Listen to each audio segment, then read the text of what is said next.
Syed Khaliq Ahmed from India tomorrow, 20th anniversary of Gujarat anti-Muslim riots. Over 2,000 persons were killed, mostly Muslims, and more than 5 lakh people were displaced from their homes. And their businesses were destroyed completely. According to figures that were collected by the police and the government agencies at that time, 500 homes were completely destroyed, 20,000 homes were partially damaged, and 11,000 shops were burnt, 1,300 were ransacked, and more than 2,000 lari gallas were destroyed or burnt. And there were also hundreds of factories, hotels and restaurants owned by Muslims on highways and in interior of cities were burnt and destroyed.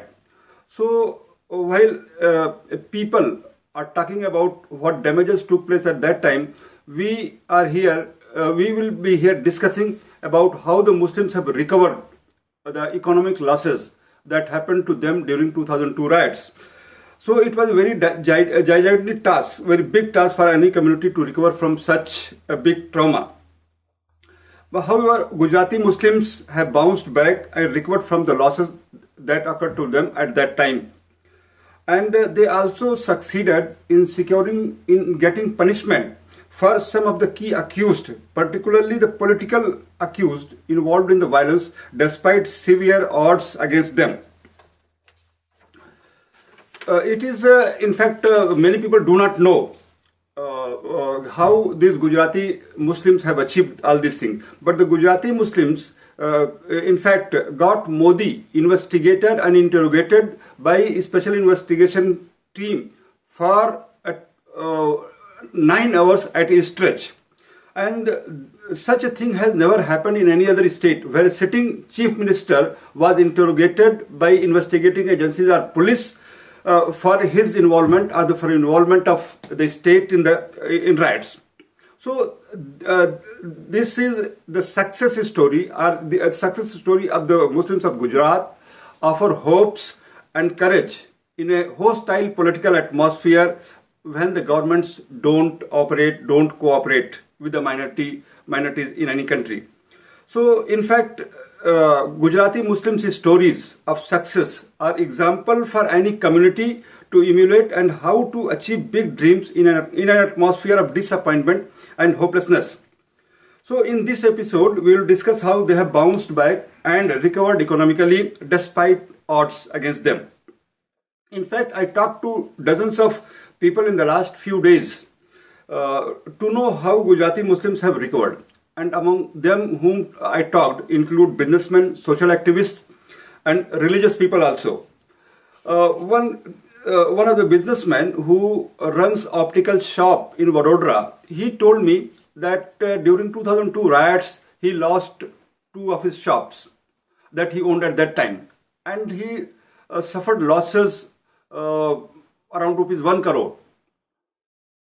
But now he is the proud owner of 5 optical shops in the city, and 3 of them are located in prime areas, in mainstream areas of the city. And his optical shops are the favorite destination for anybody looking for quality glasses and glass frames. In fact, this is the story with other Muslim businesses who had suffered considerable losses in Vadodara and other parts of Gujarat. And all of them have, in fact, rebuilt their businesses, and they are doing good business. If these businessmen are to be believed, in fact, what they say, that their businesses have multiplied several fold after the riots. And today they are making more money than what they earned before 2002 riots. A dealer in high-end automobile vehicles like Jeep, etc., he had suffered losses worth several crores in riots. However, he has now set up his business again. His house, bungalow, in a predominantly non-Muslim area, was completely gutted in fire. Now he has shifted to a Muslim area and he has built a big house again. So thousands of shops, commercial establishments, restaurants and hotels, godowns, etc. In fact, they were looted and destroyed in Vadodara, Ahmedabad, Bharuch, Surat and other places. Vadodara-based businessman Munir Khanuwala says that Muslims have progressed tremendously in every field after the riots, and they were helped in that, to become self-reliant by several Muslim organizations like Jamaat-e-Islami, Jamiatul Ulama Hind and other organizations. And today they are doing very good, roaring business. And previously and before riots, before 2002 riots, Muslims were generally operating their businesses in Muslim areas only. But after 2002, they have moved to non-Muslim areas also, prime areas. So this is an achievement, big achievement of the Muslim community of Gujarat. And today Muslims are the owners of the majority of the hotels and restaurants on state and national highways in Gujarat. And but one thing that people will notice, none of these hotels and restaurants have Muslim sounding names. All of them, they have Sanskrit or Hindi names. So like Tulsi Restaurant, Aditi Hotel or Parsoli Motors are the builders. So one will be surprised whether these are owned by Hindus or Muslims, but these are the establishments of the Muslims in Gujarat. And this strategy has brought success to them. Apart from this, Muslims have also entered in big business, in big construction industry also.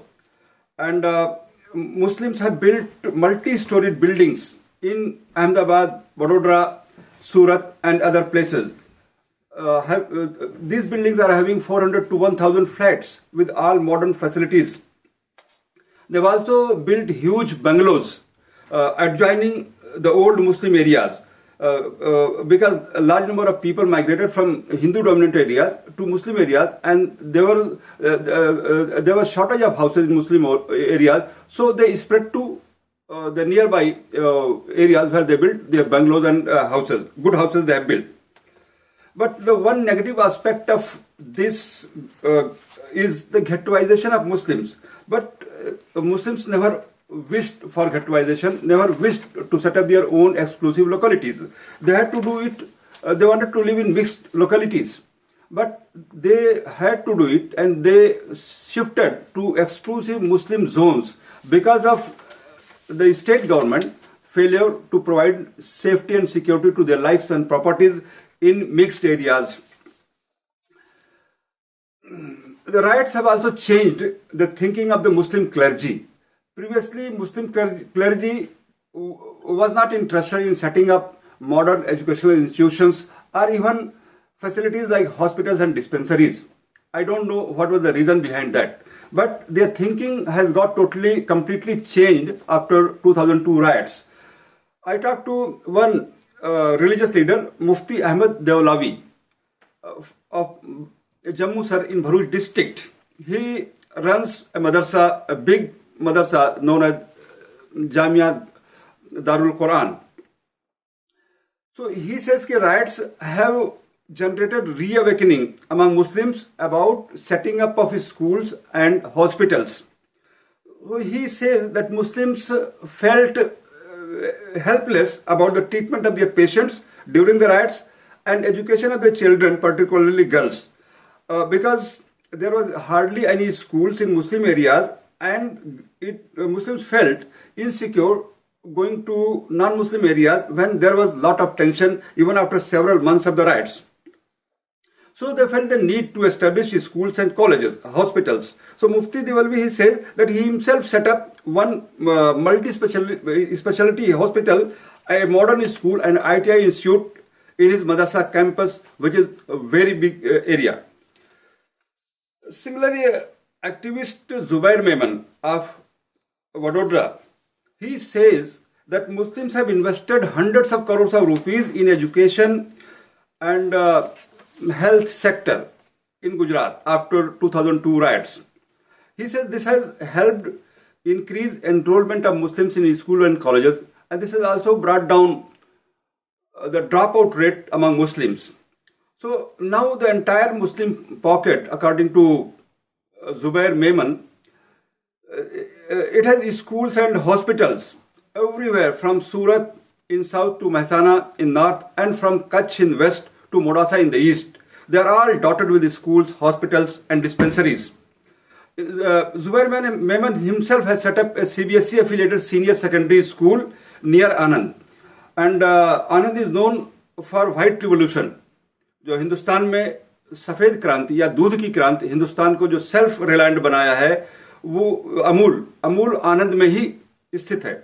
So all these efforts on the part of the Muslim NGOs, Muslim leaders and Muslim clergy in fact has helped in the growth of education among Muslims in Gujarat. So a sort of educational revolution has started among Gujarati Muslims after 2002. Bharuch, many people do not know.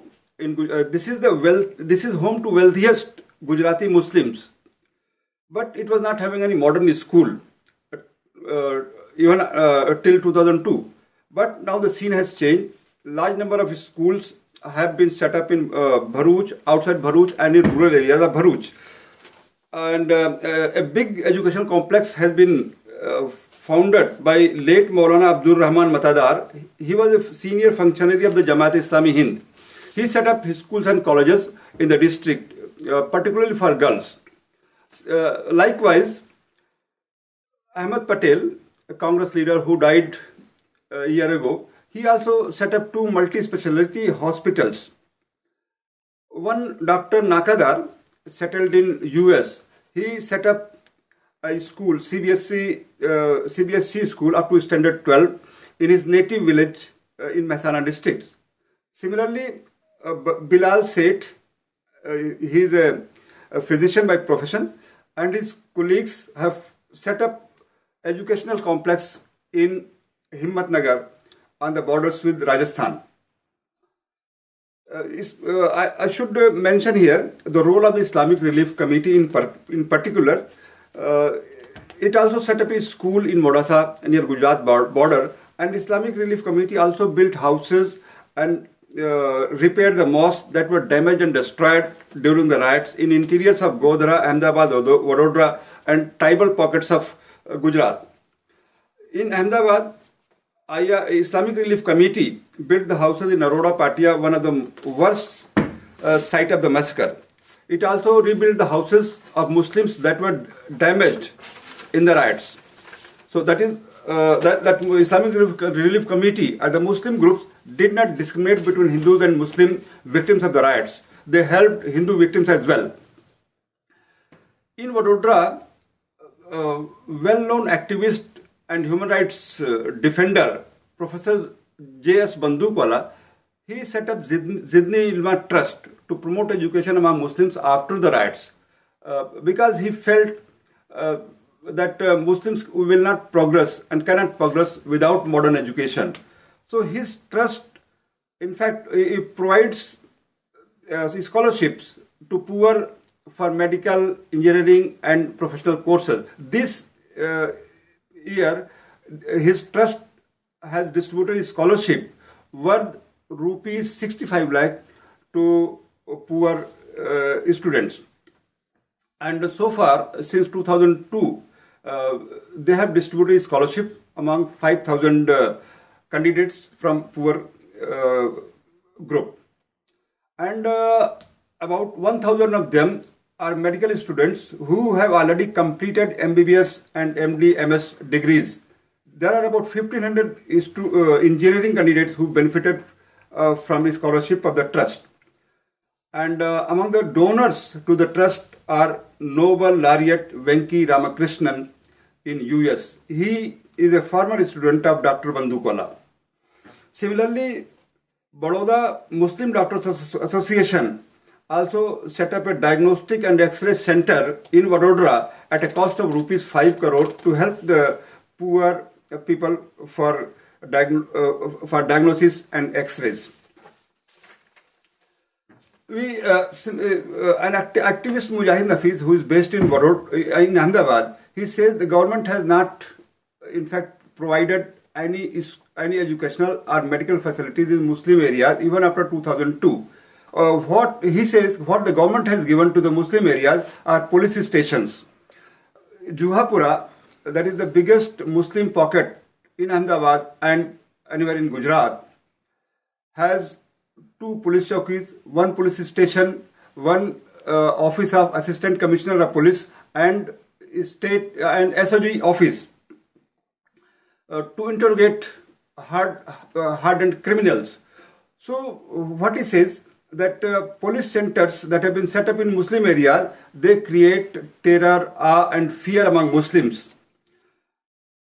So likewise, Muslims have also set up hospitals in Ahmedabad, like Al Shifa Hospital and Amina Khatun Hospital, Ikra Hospital, apart from other medical centers. So Muslims of Gujarat, in fact, apart from setting up these facilities, educational and medical facilities, they also fought for justice for the victims of the riots. And they were helped in this project by Tista Sitalwad, a great human rights defender. Tista Sitalwad, in fact, has become the synonym of the fight for human rights in Gujarat and in India. Though Muslims have not got full justice in any of the cases, including the brutal killing of former MP Ehsan Jafri, but many people were given life terms. According to reports, more than 100 persons were given life term by the courts at initial stage, but many of them also got procured bails from courts. But one thing needs to be mentioned here: such a large number of accused were never punished in any of the communal riots in the country, including post Babri or after the demolition of the Babri Masjid riots in Mumbai and other places. This is the achievement of the Gujarati Muslims, that they got hundreds of people arrested and punished by courts. Like, for example, Maya Kodnani, who was a minister for child and women development in Modi cabinet, was arrested. She was kept in jail and she had to resign from her ministerial post. It is a different matter that she was acquitted by the Gujarat High Court in 2014. But a special investigation team that should have challenged the acquittal in the Supreme Court did not do so. And Modi himself was also interrogated for his role in the riots for over 9 hours by a special investigation team. Others who were investigated for the riots included Govardhan Jadapia, who was a home minister in the Gujarat government during riots. So there are other revolutionary changes that brought in Gujarat after the riots. Like madrasas, they also set up modern schools in their campuses. Like Madrasa Darul Uloom in Tandalja on the outskirts of Baroda. It has set up a senior secondary school affiliated to CBSE that gives admission to pass outs from madrasa also, apart from other students. In Ahmedabad, businessman Afzal Memon, he has set up a chain of schools under the Shama group of institutions by investing crores of rupees. And some Muslims have bought 2 schools that were run earlier by Hindu Trust. One is Ankur School in Hindu-dominated Palli area, another Shantiniketan School in Muslim-majority Juhapura. So, in fact, we must appreciate the Hindu owners who have sold and transferred the 2 schools to Muslim groups. This indicates the Hindus in general are not hostile to Muslims, and they are helping the Muslims in their development and growth. So, in fact,